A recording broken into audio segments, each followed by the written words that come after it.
Hello everyone, आप सभी का स्वागत है। आज हम सब बात करेंगे कि संविदा में प्री के अकॉर्डिंग क्या क्या चीज़ें इम्पॉर्टेंट है। एकदम शुरू से एकदम प्रारंभ से ही स्टार्ट करेंगे और उन सब चीज़ों को सिर्फ उन्हीं चीज़ों को पढ़ने का प्रयास करेंगे जो प्री के दृष्टिकोण से इम्पॉर्टेंट है। एक्ट का क्या नाम है? एक्ट का नाम है भारतीय संविदा अधिनियम 1872। भारतीय संविदा अधिनियम 1872 के जो भी चीज़ें प्री में पूछी जाती सिर्फ उसी को फोकस करते हुए हम लोग अध्ययन करेंगे। तो एकदम स्टार्ट से चलो स्टार्ट करते हैं। नाम है भारतीय संविदा अधिनियम 1872 और है अधिनियम संख्या 9। नाम है भारतीय संविदा अधिनियम 1872, अधिनियम संख्या 9।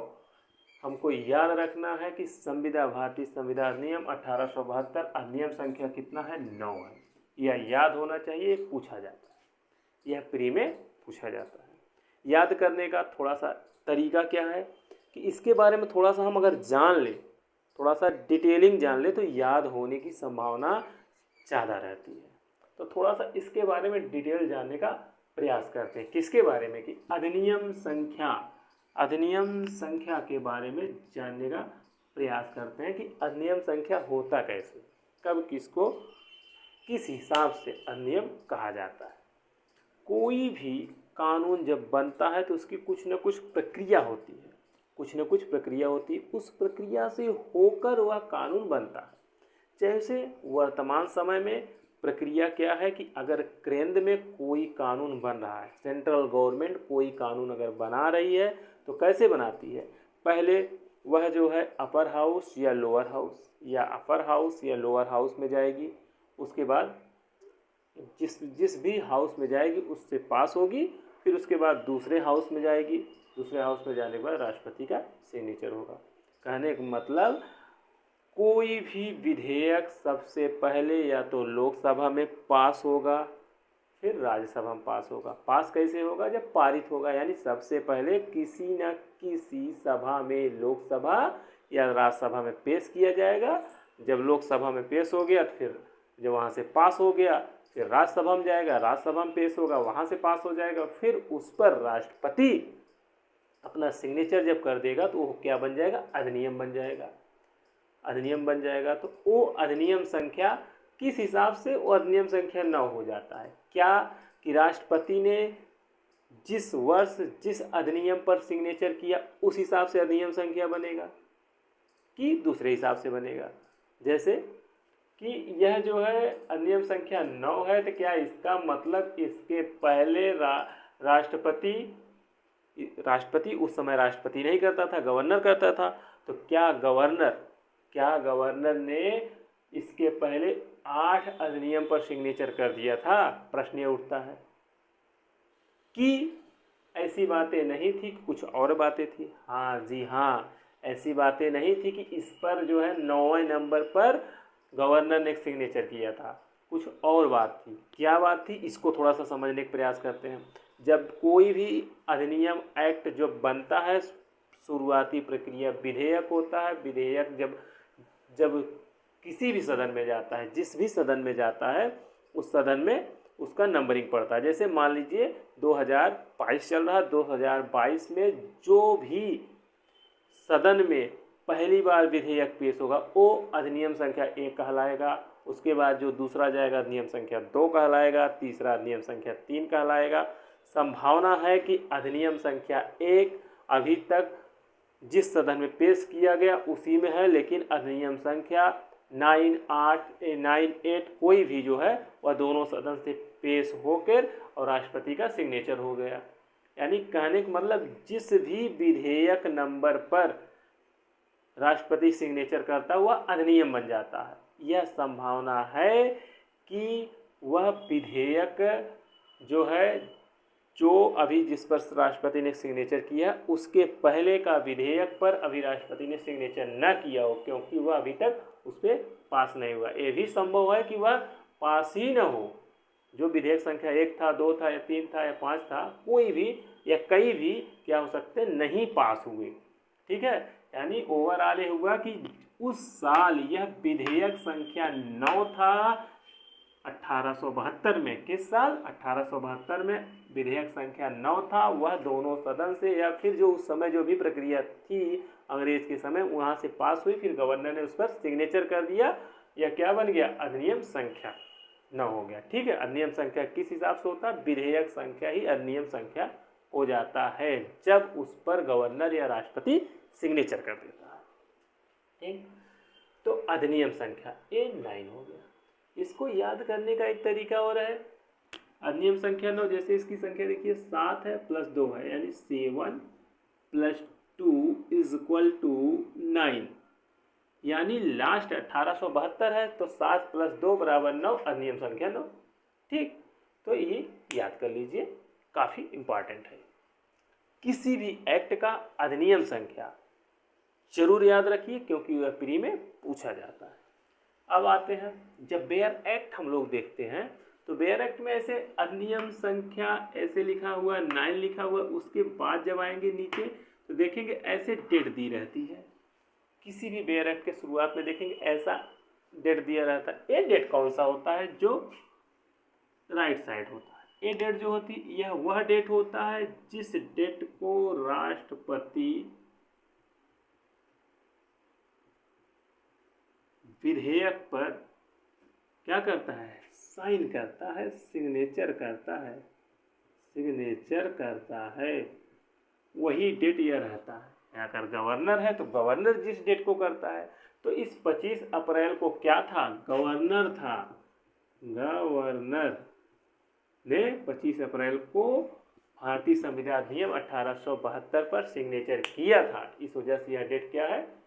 25 अप्रैल है। यानी भारतीय संविधान अधिनियम 1872 पर किस डेट को सिग्नेचर गवर्नर द्वारा किया गया? तो भैया 25 अप्रैल 1872। ये भी इंपॉर्टेंट है। जो जो हम ब्लू किए हैं वो सब चीज़ें ज़्यादा इंपॉर्टेंट है प्री के पॉइंट ऑफ व्यू से। तो अधिनियम संख्या 9 हो गया, भारतीय संविधान अधिनियम का जो है अधिनियम संख्या 9 हो गया। इस पर जो है सिग्नेचर जो है गवर्नर ने 25 अप्रैल को किया। 2 बातें हम लोग को मिली। अब आते हैं तीसरी बात है उद्देशिका। क्या है उद्देशिका? जब हम कोई भी कार्य करते हैं, कोई भी एक्ट करते हैं, कुछ ना कुछ वजह होती है, बेवजह नहीं करती, कुछ ना हमारा चाहत होता है, उद्देश्य होता है। ठीक है, तो जब भारतीय संविधान अधिनियम 1872 बनाया जा रहा था तो इसका भी कुछ ना कुछ उद्देश्य रहा होगा। उस उद्देश्य को लिखा गया, कहाँ लिखा गया? सेक्शन 1 के पहले लिखा गया उद्देश्य का। हर एक्ट का, जो भी एक्ट बनता है उसका उद्देश्य लिखा जाता है कि भैया क्यों इसको हम बना रहे हैं, क्यों बना रहे हैं। तो इसको क्यों बनाया गया? इसको इस वजह से बनाया गया कि कुछ बातों को परिभाषित करना उस समय 1872 के समय में लगा कि कुछ बातों को परिभाषित करना और कुछ नियमों विनियमों को क्या करना? संशोधित करना। रूढ़ि प्रथाओं के हिसाब से जो भी कॉन्ट्रैक्ट होते थे उसमें थोड़ा सुधार की ज़रूरत है, तो उसको सुधार करना। ये सब चीज़ें क्या हुई? ये ज़रूरत थी, तो उद्देश्य का उसका क्या हुआ? परिभाषित था और संशोधित था। यानी उस समय 2 चीज़ें उसका उद्देश्य था कि जो भी कॉन्ट्रैक्ट के संदर्भ में जो भी चीज़ें परिभाषित नहीं उसको परिभाषित कर दिया जाए और उसको क्या कर दिया जाए? संशोधित कर दिया जाए। कोई भी एक्ट हो उसके उद्देश्य क्या में 3 बातें में से 2 बातें या 3 बातें लिखी होती। क्या क्या 3 बातें होती? एक परिभाषित लिखा होता है, एक संशोधित होता है, एक समेकित होता है। उसमें से 3 में से तीनों हो सकती हैं या 2 हो सकती हैं। इसमें 2 ही है, इसमें समेकित नहीं है। समेकित क्यों नहीं है? क्योंकि 1872 में जब एक कॉन्ट्रैक्ट बना उस समय बहुत से अधिनियम नहीं थे। ऐसी ज़रूरत नहीं थी कि बिखरे हुए उसको कलेक्ट करके इकट्ठा करो, थे ही नहीं। रूढ़ि प्रथाओं के हिसाब से जो कुछ चलता था, सम व्यवहार में जो भी जिस हिसाब से कॉन्ट्रैक्ट होता था वही था, तो समेकित करने की ज़रूरत ही नहीं थी। आपको ऐसे भी याद रहेगा कि भाई जब बना ही नहीं था, कोई चीज़ था ही नहीं, जब था ही नहीं तो उसको समेटने की ज़रूरत ही क्या है? यानी समेकित करने की ज़रूरत ही क्या है? तो समेकित करने की ज़रूरत नहीं थी, इस वजह से समेकित नहीं हुआ। जब था ही नहीं तो समेकित क्या किया जाए? रूढ़ प्रथाओं के हिसाब से जो चीज़ें चलती थी कॉन्ट्रैक्ट में जो था उसको थोड़ा सा संशोधन कर दिया गया, कुछ बातों को परिभाषित कर दिया गया। जैसे प्रपोजल क्या है, एक्सेप्टेंस क्या है, यानी प्रस्तावना क्या है, वचन क्या है, प्रतिफल क्या है, आदि चीज़ों को डिफाइन कर दिया गया। ठीक, हमारे कॉन्टेक्ट में। अब आते हैं, ये भी चीज़ें इंपॉर्टेंट है, और जितने भी एक्ट हैं जो प्री में पूछे जाते हैं उनको, उनकी उद्देश्य क्या जरूर याद रखिए। उद्देश्य क्या क्या होता है, पूछा जाता है। 3 बातें, जितने भी एक्ट हैं जो भी प्री में पूछे जाते हैं, 3 बातें उसको 1 पेज 2 पेज में लिख लीजिए, बहुत ज़्यादा नहीं लगेगा। जैसे अगर हम यूपी का देख लें तो 8-9 सब्जेक्ट जो प्री के होते हैं, उसका जो आईपीसी, सीआरपीसी, एविडेंस आदि सब्जेक्ट हैं उसको देख लीजिए। उसमें क्या होगा, एक क्या होगा, अधिनियम संख्या लिख लीजिए। दूसरा क्या है, देख लीजिए किस डेट को राष्ट्रपति या गवर्नर ने सिग्नेचर किया। तीसरी बात है उसमें क्या है, परिभाषित, संशोधित है कि समेकित भी है, जो भी चीज़ें हैं उसको लिख लीजिए, पॉइंट कर लीजिए, पॉइंट आउट देख लीजिए, उसको देखिए, बार बार देखिए, देखते देखते क्या दिमाग में प्रिंट हो जाएगा, चीज़ें याद हो जाएंगी। एकदम सरल है और आपको मुफ्त का 1 या 2 नंबर मिल जाएंगे, कभी कभी ज़्यादा भी मिल जाते हैं। ठीक, अब आते हैं सेक्शन 1 पर, भारतीय संविधान अधिनियम का सेक्शन 1। इसमें बताया गया कि भैया देखिए इसका नाम क्या होगा। सबसे पहले शुरुआत किया, सबसे पहले अपना नाम बताया। क्या नाम बताया कि भैया यह नाम इसका क्या होगा, भारतीय संविधान अधिनियम 1872। इसका नाम क्या होगा, भारतीय संविधान अधिनियम 1872। किसमें बताया गया, सेक्शन 1। सबसे पहले अपना नाम बताया बेचारा। ठीक, आते हैं विस्तार पर, देखेंगे कि कहा है, देखिए नाम हमारा ये है, हम हैं कितने बड़े, क्या हैं हम, कहाँ तक हैं, तो विस्तार बताया। विस्तार कहा तो जो देखते हैं पहले के कॉन्टेक्ट, जो पुरानी वेयर एक्ट होंगे उसमें लिखा होगा जम्मू एंड कश्मीर राज्य को छोड़कर इसका विस्तार संपूर्ण भारत पर है। कह रहे हैं कि भैया सब जगह लागू होगा, जम्मू कश्मीर राज्य को छोड़ दीजिए, पूरे भारत पर ही लागू होगा। लेकिन अब बातें चेंज हैं। आपको याद होगा कि 31 अक्टूबर 2019 को जम्मू कश्मीर के संदर्भ में जो विशेष राज्य का उसको दर्जा मिला था वो समाप्त कर उठा। वह समाप्त होने की वजह से अब यह जो है जम्मू एंड कश्मीर राज्य को छोड़कर जो बातें थी, अब ये बातें नहीं रह गई हैं।